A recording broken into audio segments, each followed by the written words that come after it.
الحمد لله رب العالمين والصلاة والسلام على سيد الأنبياء والمرسلين أما بعد فأعوذ بالله من الشيطان الرجيم بسم الله الرحمن الرحيم الصلاة والسلام عليك يا رسول الله وعلى آلك وأصحابك يا حبيب الله الصلاة والسلام عليك يا نبي الله وعلى آلك وأصحابك يا نور الله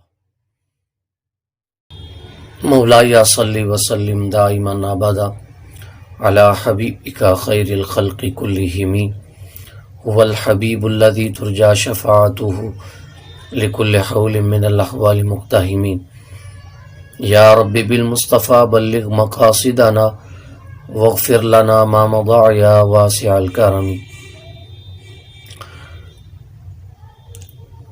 میرے چینل تعلیم قرآن پر تمام ناظرین کو خوش آمدید۔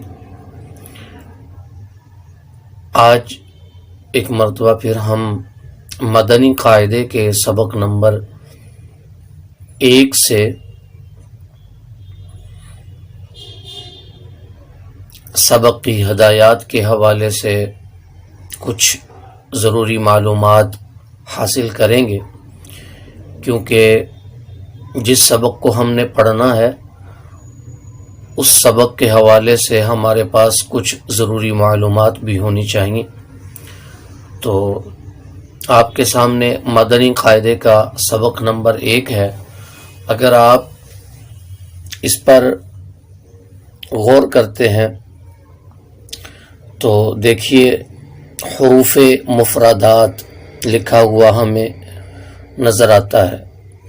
مفردات جمع ہے مفرد کی، اور اگر ہم نیچے دیکھتے ہیں تو لکھا ہے حروف مفردات یعنی حروف تہجی 29 ہیں۔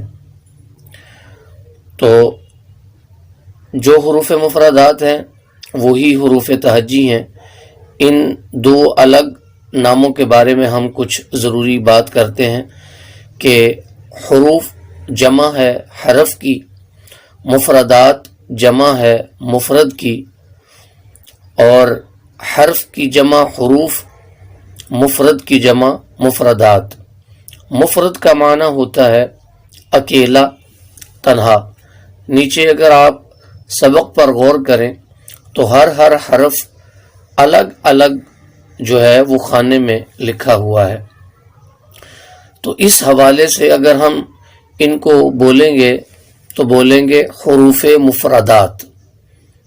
اور اگر تہجی کی بات کریں تو تہجی ایسے حروف کو کہتے ہیں کہ جن سے آگے چل کر ہجے کیے جاتے ہیں۔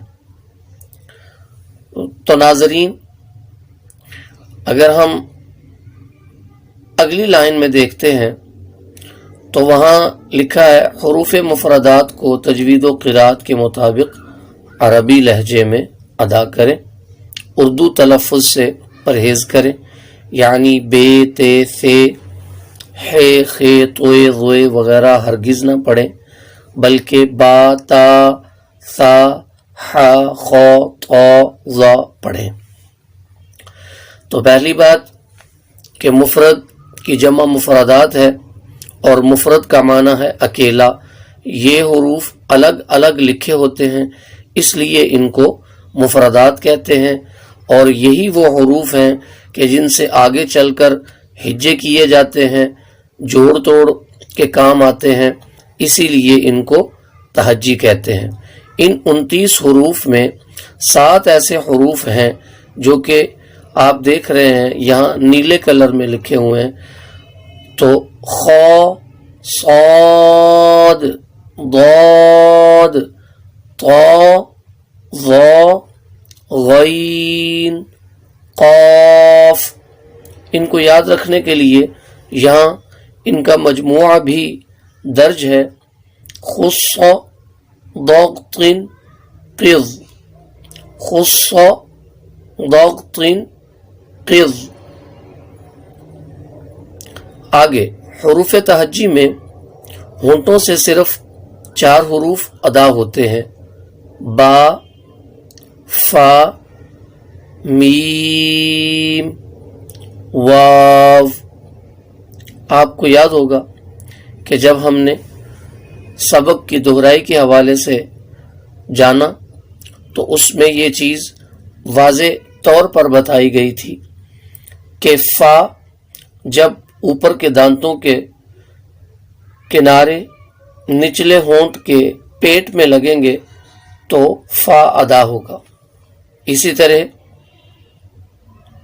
میم دونوں ہونٹوں کی خشکی سے، با دونوں ہونٹوں کی تری سے، اور واو دونوں ہونٹوں کو گولائی کی صورت میں لے جا کر آسانی سے ادا کر سکتے ہیں۔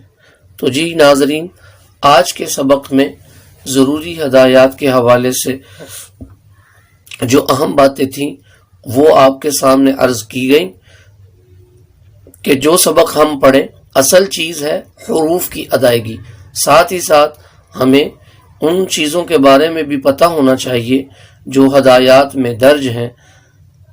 اس طرح ہمیں دونوں چیزوں کے حوالے سے معلومات ہوگی تو انشاءاللہ نہ صرف ہم خود اچھے طریقے سے پڑھ پائیں گے بلکہ کسی دوسرے کو بھی صحیح طور پر سکھا سکیں گے۔ آج کے لیے اتنا ہی۔ اللہ کریم ہم سب کا حامی و ناصر ہو، ہمارا ایمان سلامت رہے، ہمیں اسلام کی سلامتی نصیب ہو۔ السلام علیکم ورحمۃ اللہ وبرکاتہ۔